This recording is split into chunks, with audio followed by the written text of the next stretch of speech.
I think that's such a great point. And I just want to add on, some people have this idea that confidence has to be a certain way, like the loudest, most talkative person in the room, that's what confidence should be. And I'm a big believer in that we have our own way of expressing confidence. I've been in the room with people who are the quietest people in the room, and then they open their mouth and it's like gold comes out. And that's what I tell people, like start from where you're at and value what you have to offer. So I always put it into two camps. I call them confidence boosters and confidence builders. Hello and welcome to the Disrupt the Everyday podcast. We're here to help you navigate life while disrupting the status quo. Our discussions cover a number of topics relevant to everyday life. We discuss everything from relationships to entrepreneurship. We also engage in some difficult but important conversations. And now, here are your hosts, Brian and Tanya Hamilton. Welcome to the Disrupt the Everyday podcast. Today, we're joined by Karol Ward. Karol, thanks for joining us today. Thank you so much. It's a pleasure to be here. It's a pleasure to have you here. Now, we don't tend to do the very formal introductions. We would rather open by asking, who is Karol Ward? Oh, it's such a great question. Well, first of all, I'm a woman, and I am also a wife, and then I am a coach and a therapist. But I think that the through line of all of that is I'm someone who just really likes finding out about people and what makes them tick, and then find out ways to help them.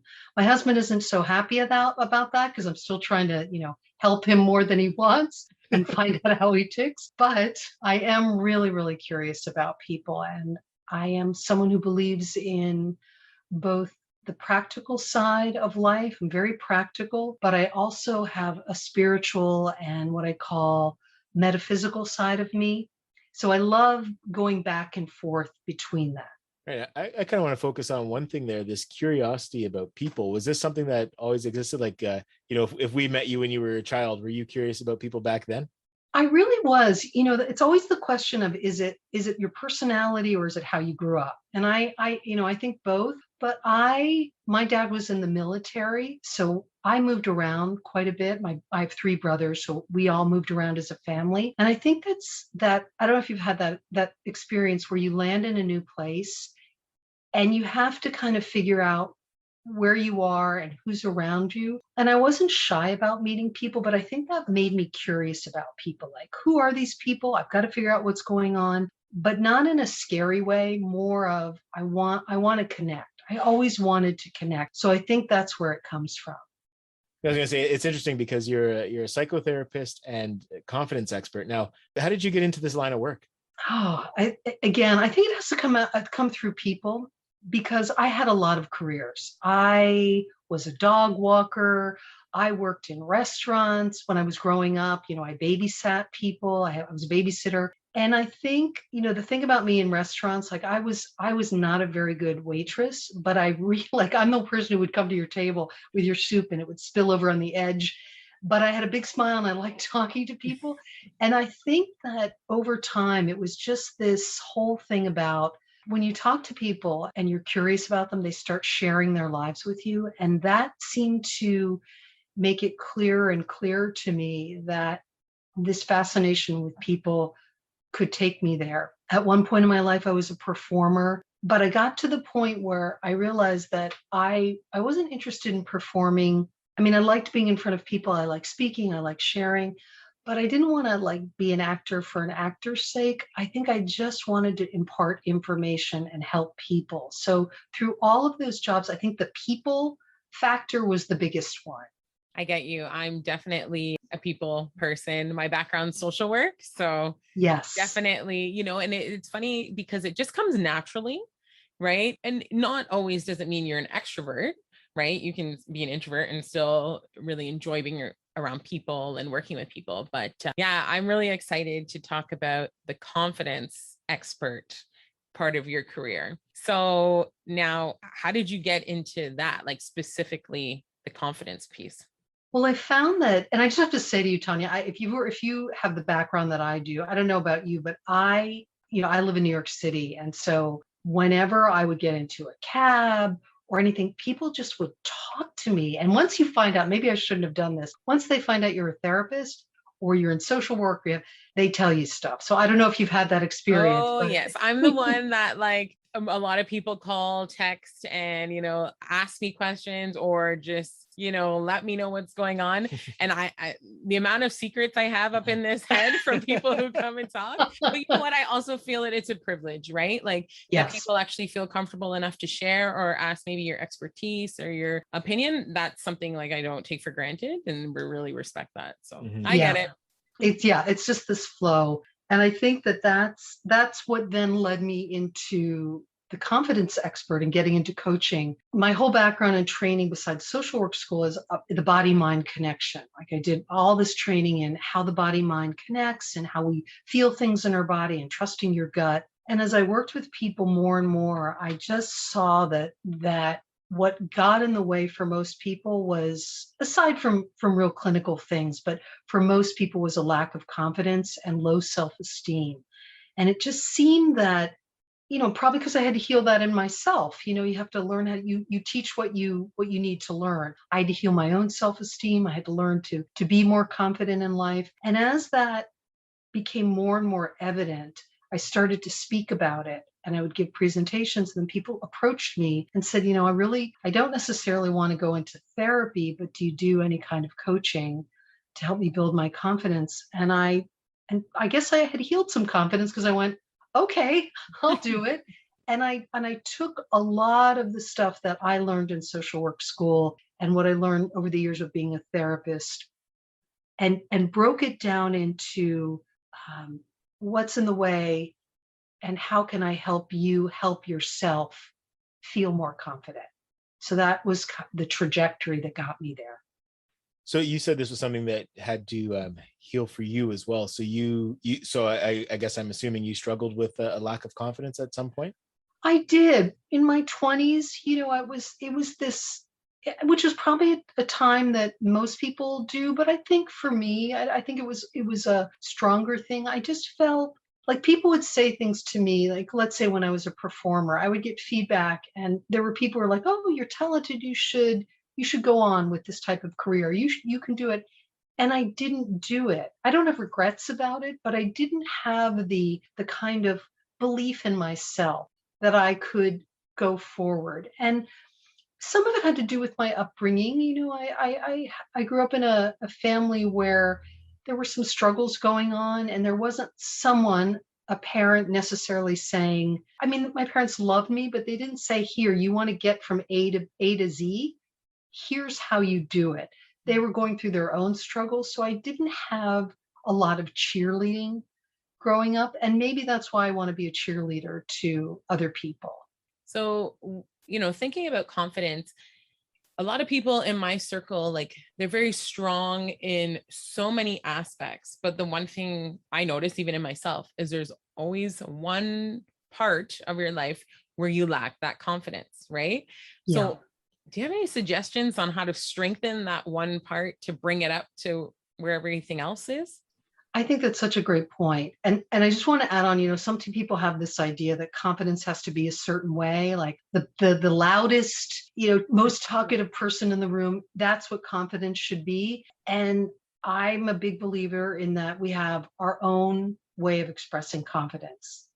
I've been in the room with people who are the quietest people in the room, and then they open their mouth and it's like gold comes out. And that's what I tell people, like, start from where you're at and value what you have to offer. So I always put it into two camps. I call them confidence boosters and confidence builders. And it's hard for people to sometimes stretch themselves if they haven't filled the well. So I'll say, do things for yourself that boost your confidence. And those could be things like, I don't know, I'm going to go to that movie that I've wanted to go to that's just come out. And I just feel great when I love that, that type of film. Or I'm going to buy that shirt or that blouse, or I'm going to do something really nice for myself. So when I always feel this way when I get my hair cut, you come out and you're like, woo, you're on top of the world, and it's a boost. So fill the well. And then build, which are things that stretch you. So, for example, I work with people who fear public speaking. So I don't say to them, hey, you have to go out and, volunteer for a speech at work.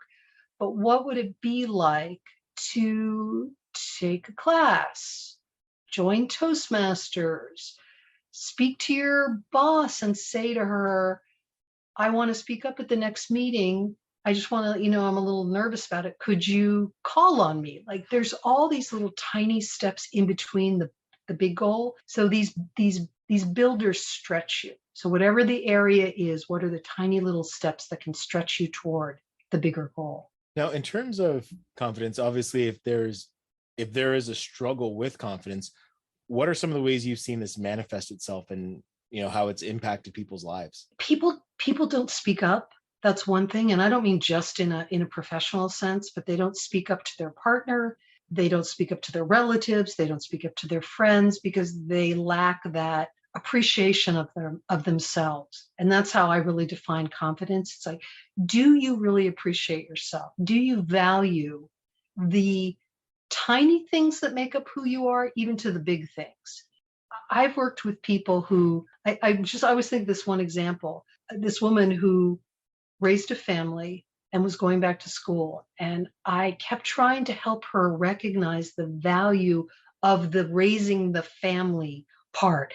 She was like, yeah, I raised a family, but I'm not as far along. And I was like, that is valuable. And I have to slow people down to say the fact that you show up at your church, the fact that you volunteer, the fact that you stay late, all of those things are valuable, and that fills in. So to answer your question, the way it shows up is I see people who are frustrated, who feel stuck in their lives, stuck in their career.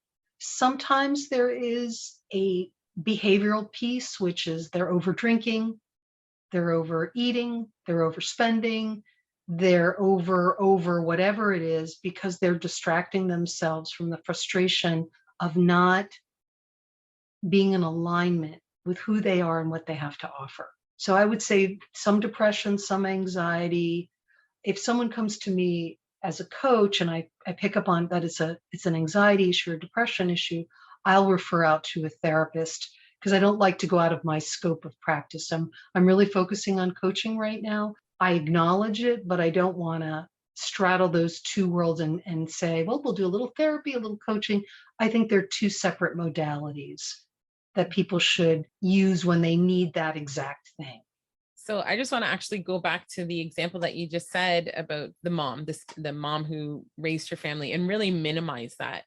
I think that's one thing you see a lot of, is people minimize their experiences, their success, and all that kind of stuff. So then when you minimize, then that also decreases the confidence, I think, right? Whereas if you're saying, you know what, I did this, like I was able to stay home, I was able to raise our family, my husband and I, we agreed on this together, and it was such a success. And that lady isn't going to feel like, nah, this is all I have done, this is all I've accomplished. She's going to be feeling, amazing about that, right? And feeling so confident in her accomplishments.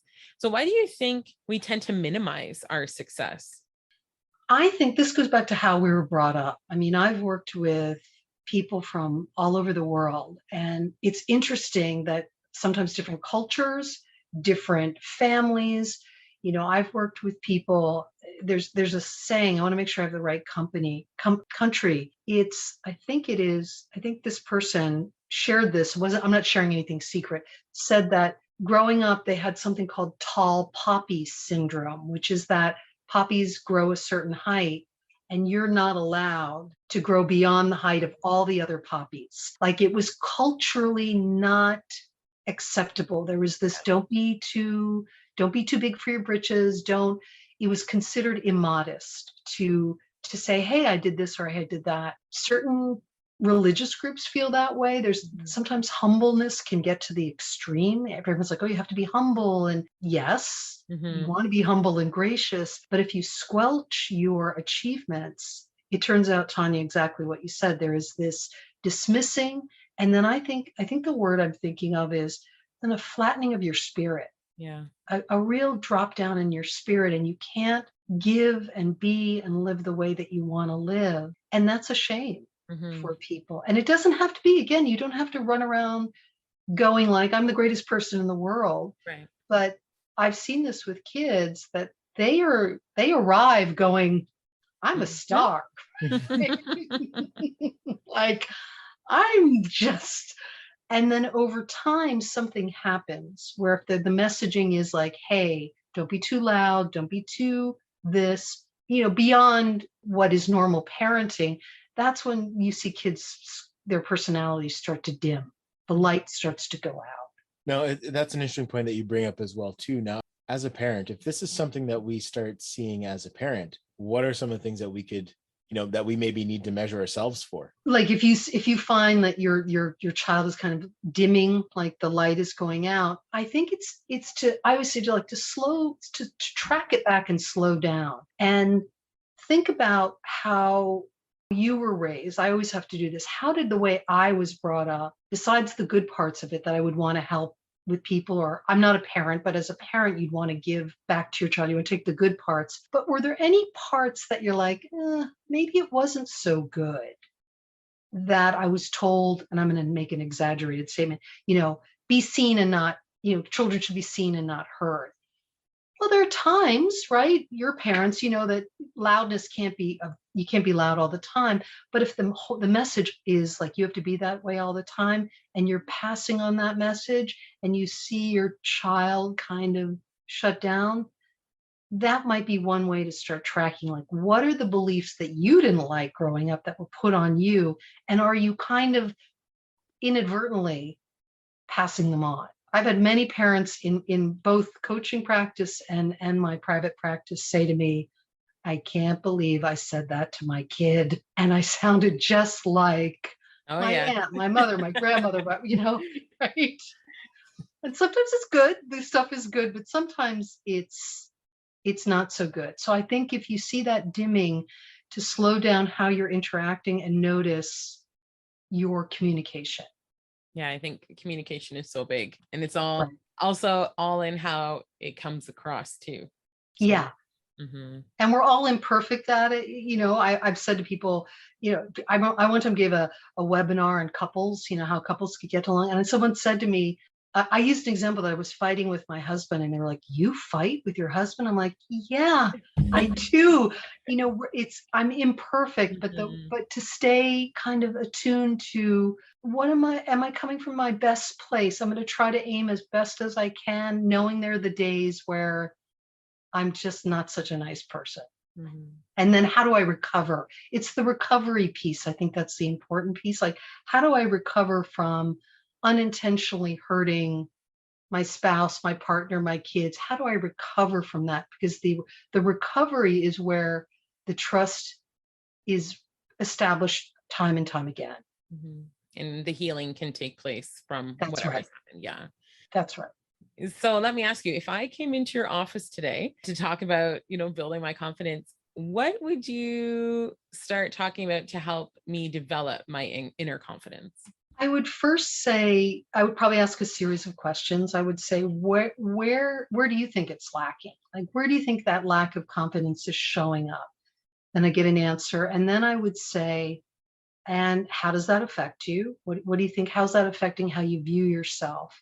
And then I have like a bunch of different exercises where one of them is, what do people say to you most often about what you offer to the world or to them? And that is really interesting. So I make people write it down. So it might be like, oh, you're such a good friend, or you're a terrific father, or you handle your podcast beautifully, or what are people saying? And then is there a theme that's in there? Like, what are you hearing consistently? And then once people do, like, that's one of the exercises. And then sometimes during the process, I will make people do what's called an acknowledgement exercises, where they have to track every single time they get a compliment. And they have to come in and they have to tell me verbally out loud what the compliment is, because it's good to write it down, but then to say it out loud. I respond to it. Like, they might say, someone told me I handled that meeting really well. And I'd go and I say, that's fantastic. And they have to then take in my acknowledgement. And it's such a transformation at times. And it's also the hardest thing for people to do, to come in and share that they got good feedback and to have someone else say bravo. But it's like watering that plant of value. That's what people don't recognize their value. And so you have to keep raising awareness. And then that helps them blossom.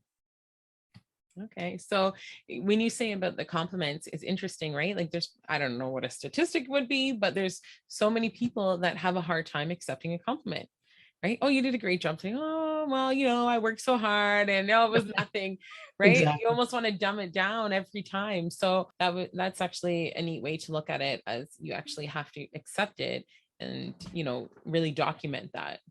Accept it. And then I offer another exercise that's tied to compliment. It's called compliment linking. Because sometimes when we get a compliment, we go, oh, thanks, but we don't like absorb it, or we do exactly what you said, we dismiss it. So I tell people, every time you get a compliment, you can say, well, thanks, and then share what you feel about what they've complimented you about.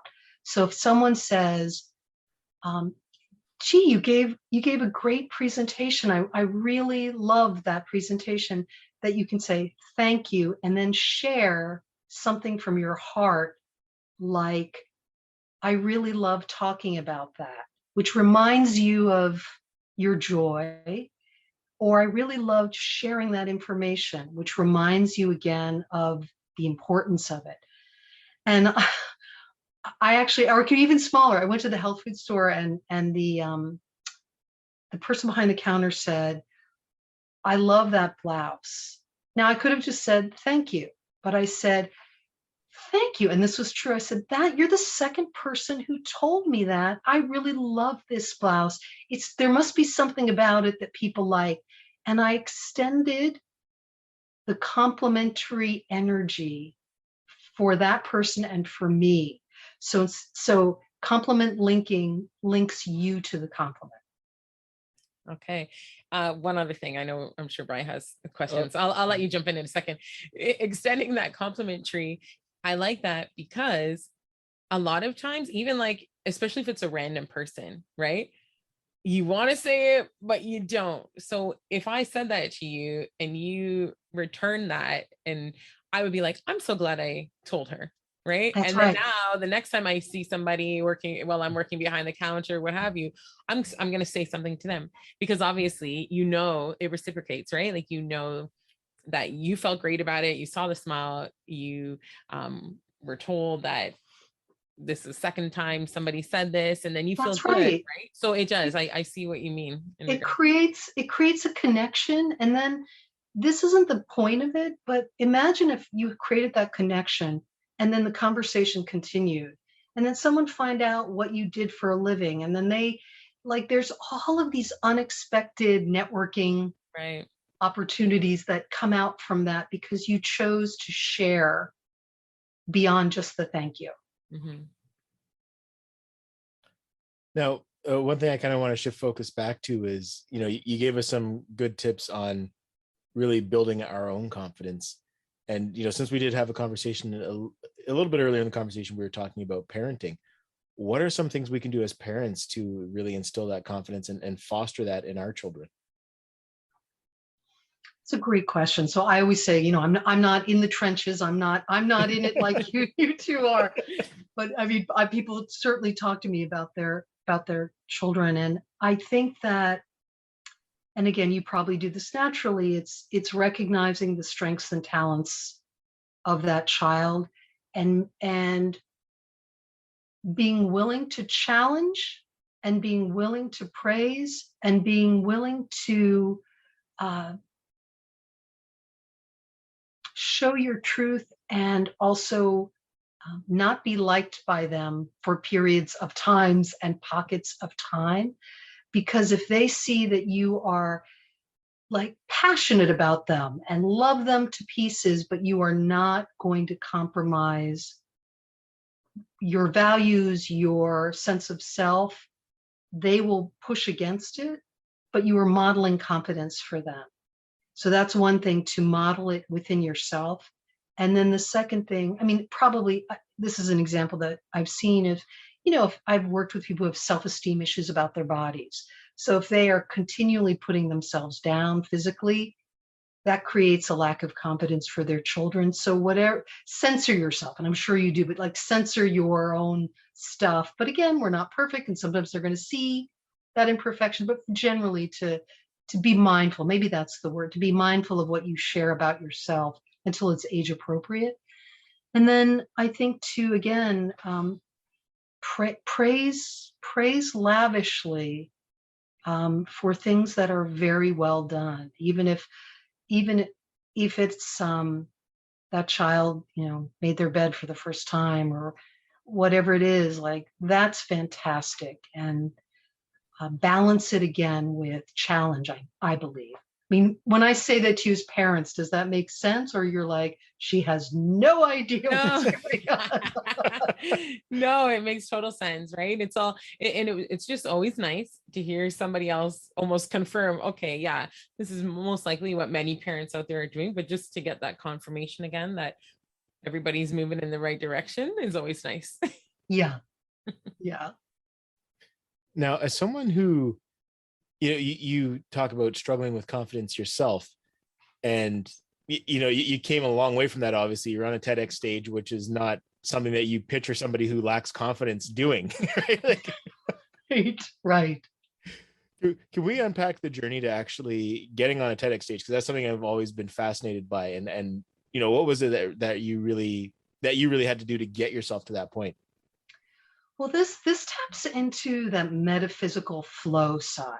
So it was this go back to being open, actually, and maybe even ties together the whole thing, that when you connect to other people and you're open to compliment linking or just talking or doing those confidence boosters, you never know what's going to happen. So for me, my journey to the TEDx stage was, this was before I even went to social work school. I was working in an office, contemplating what do I do with my life. I was an office manager, and I decided to go to social work school. And for some reason, I saw something about speaking, and there was a National Speakers Association event in New York City, and all of these speakers were there. Like, I kind of went with that thing. This is about the gut. I thought there's something about that that's capturing my attention. I keep going back to wanting to go to this event. I went to the event, the speaking event. I met someone who said, you should join Toastmasters International. I'm like, what is it? What is it about? He said, it's this great organization. It teaches you how to speak and all of that. And do you know about Toastmasters? Yeah, Are you a member of Toastmasters, either of you? No, I was for a time, because one of the things I had to overcome just for a career perspective was the inability to speak in front of people. I struggled with that as well. Right. I love the organization, not just because they teach you how to speak, but it's a community. People are warm, they're all clapping, but you build your skills. So I joined a Toastmaster club. I loved it. I got very involved, and then I mentored someone in the club, and she decided to do a TEDx. She decided to host an event, and she asked me to speak at it because she had seen me speak. And so it was it was both she saw me speak in the club, and then I was connected to her because I gave back in terms of mentoring. And I have to tell you, I was fine speaking in a Toastmaster club. It's very safe. Moving to and I'd given presentations outside of that. I'd started to speak at organizations and companies, but speaking on the TEDx stage, that I have to say, I was very nervous going into it. It was a big deal to me because it was usually when you speak, you choose the topic and you speak about it. I had to fit under an umbrella of a topic and come up with it.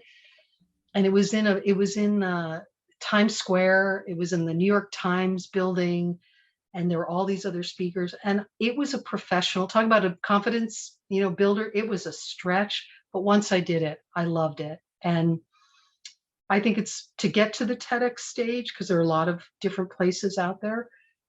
It's finding out the theme, who's running it, and just keep seeing if you know someone who knows someone and go for it. It's wonderful. It's quite the accomplishment, that's for sure. Thank you. I really, it was one of the highlights of my speaking, and it, you do certain things and it carries a weight to it. And I actually loved sharing on that particular topic, the body-mind connection and sharing the story. And there was a lot of joy there. So I think that's what carried me forward. Now, if you had the opportunity to visit yourself early on when you really lacked confidence, what wisdom would you share with yourself, knowing what you know now? Oh, I love that. I love that. I'm thinking that I think that the lack of confidence at that time made me pulled in. And so I wasn't able to, until I went into therapy myself. It's when I started on the therapy journey, I was like, okay, I'm unhappy here. I need to go into therapy and start to figure out what's in the way. It was, I didn't know how back then, but I would say to people now, look around you, and who around you is living a lit up life, whatever that means, happy or content or fulfilled. Again, confidence shows up in different ways. And you can't just always walk up to people and say, be my friend, but to start to see what they're doing in their life, and to start to read up on people, educate yourself on how did they get there? Because no one's journey is easy. And it's sometimes very, very surprising when you see people who have made it, to hear about the struggles that they went through. It's incredible, and it's inspiring, and it makes you think, well, if they did it, I could do it too. And another interesting thing, I just wrote about this, is a way to look at it is who are you also envying? Envy is the great teacher as well. Whose life do you envy and why? And what are they doing? And what's your version of that life? Maybe someone's run for president. You're like, I'd like to be president. But when you sit down, you're like, well, maybe what I'm looking for is that kind of platform to make a change in the world. Something like that. Envy doesn't have to be something that shuts you down. It can be a great catalyst for change. And then when I was younger, envy did shut me down, because I just didn't know how to figure my way to use it as a tool. Yeah, I think that's really key, right? Because people say envious, there's something you want that you can't have. But looking at, okay, I do like that about what's happening here. How can I make it work for me too? That's right. Yeah. How do I get there? What's my version of their dream? That makes sense. So then how will people know that their confidence is increasing when they really start working on it? I find that people, one is physically, there's a physical change. It's really interesting. Their face opens up.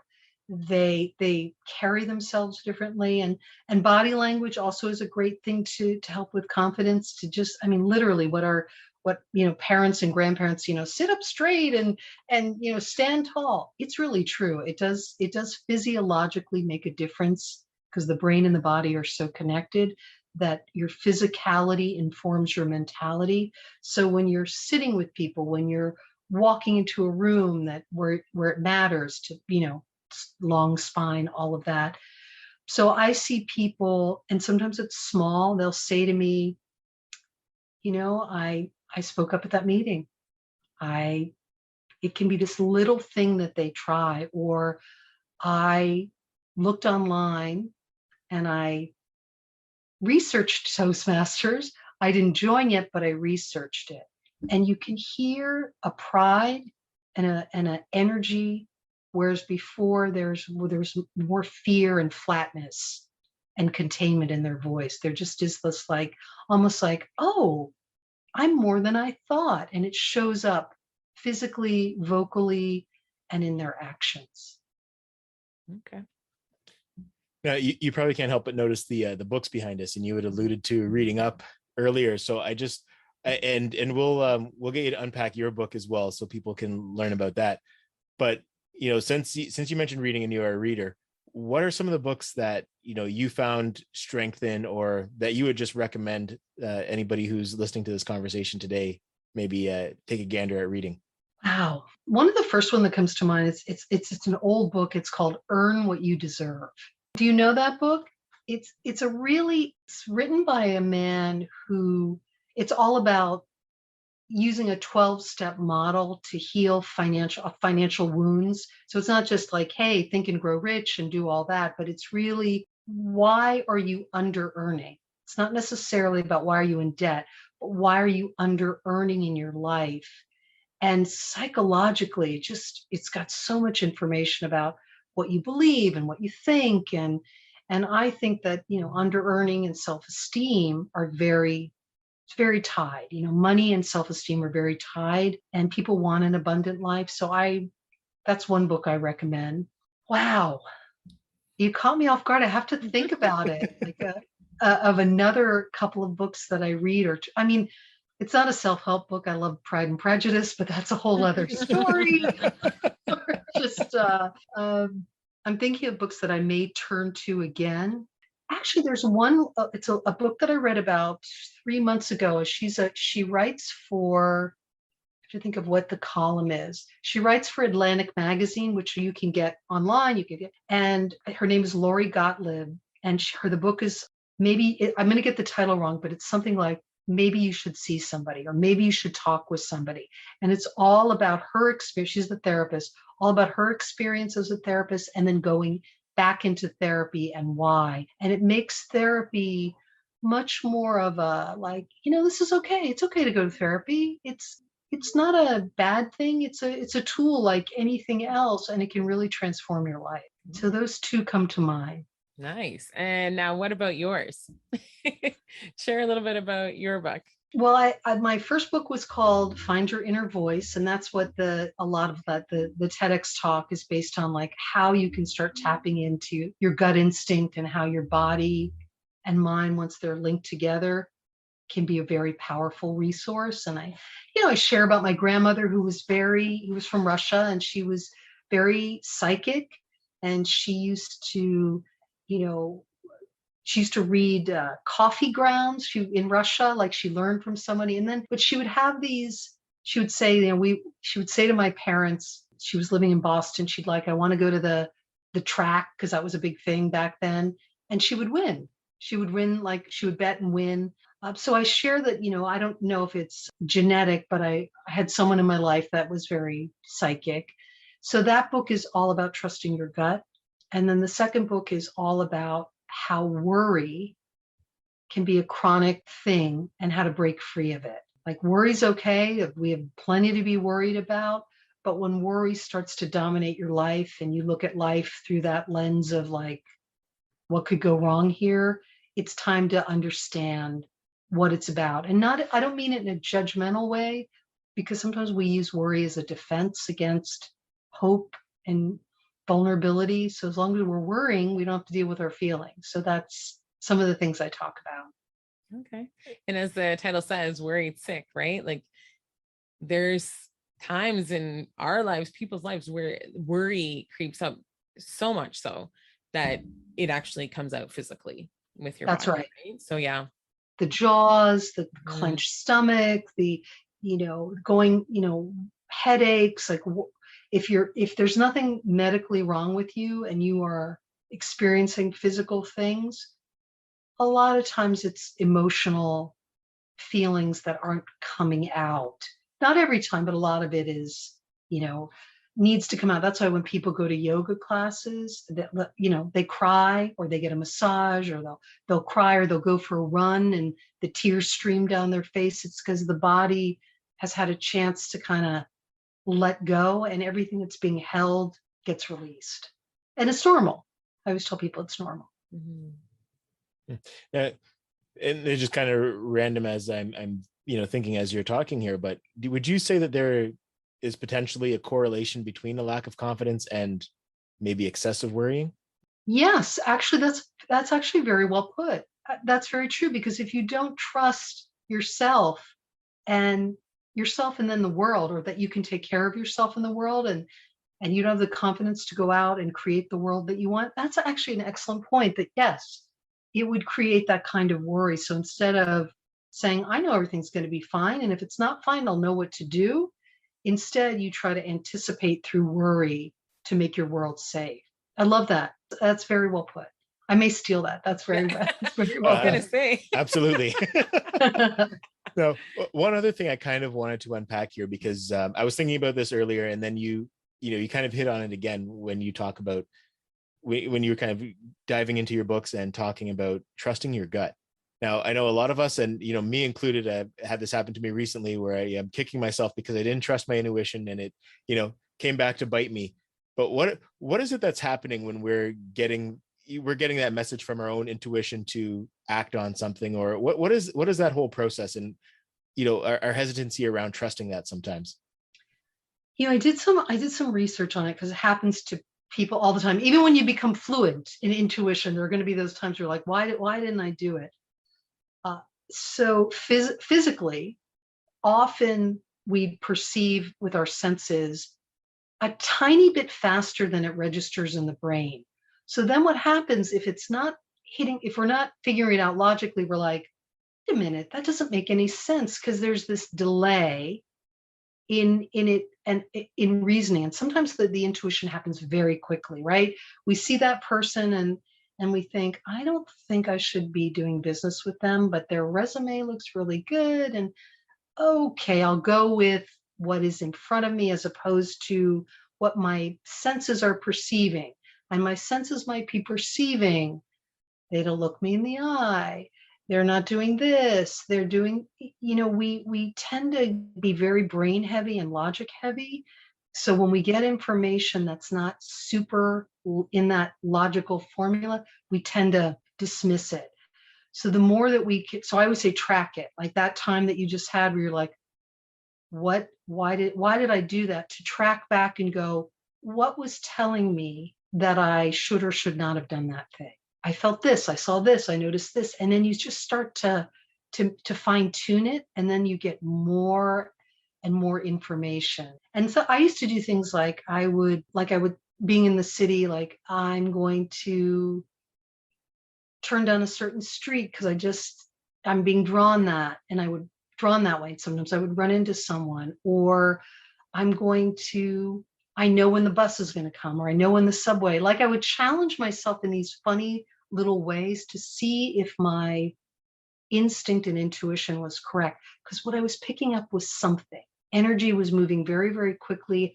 I couldn't logically figure it out, but my body was responding to something. So I wanted to each time confirm that my body and mind were accurate. So acknowledge when you're right on the money, and track back when you're not, like when you don't do what you wanted to do. Yeah, actually, you reminded me of something, and I don't know if you've had a chance to read Malcolm Gladwell's book, Blink. Yes. But yeah, it makes me think of that, because there's a part there where he's talking about a police officer who ended up, a lot of times when they're in court, they get questioned about something, say, oh, it was my gut. But really, it's a process that they go through because they've seen something so many times, but they just can't articulate it. But because, like you said, it happens so quickly. Right. And I thought that book was also interesting, is that sometimes when we are amped up and emotional, like you make really bad mistakes. So there's something about that. The more you cultivate it, and the more that you get out of like groupthink, because often we have people go, oh, you don't know what you're talking about. So this is where I'll out myself. My husband and I took a trip once, and the plane was delayed. We were coming, I have to remember now, were we coming back from the Bahamas or somewhere? And we'd saved up our money and we went, and then we were coming back. The plane was delayed. We saw the flight crew they had to pull together a flight crew. We get on the plane, we start to take off, And my husband turns to me and says, "Did you hear that?"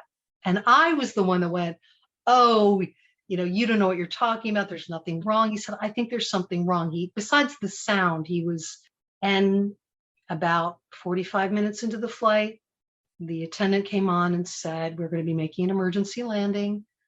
Get into the brace position." And we landed in foam. And we were fine.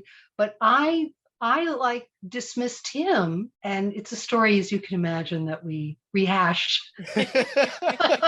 One he'll never let you live down. One he'll never let me forget. But it's that kind of thing of, this goes back, and this is another actually thing about confidence. Who are you hanging out with? Who's on your side? Who's in your corner? If you're around people who are like, "Don't do it," or "Don't go with your gut," or "Why are you doing that?" Not such a great confidence booster for you.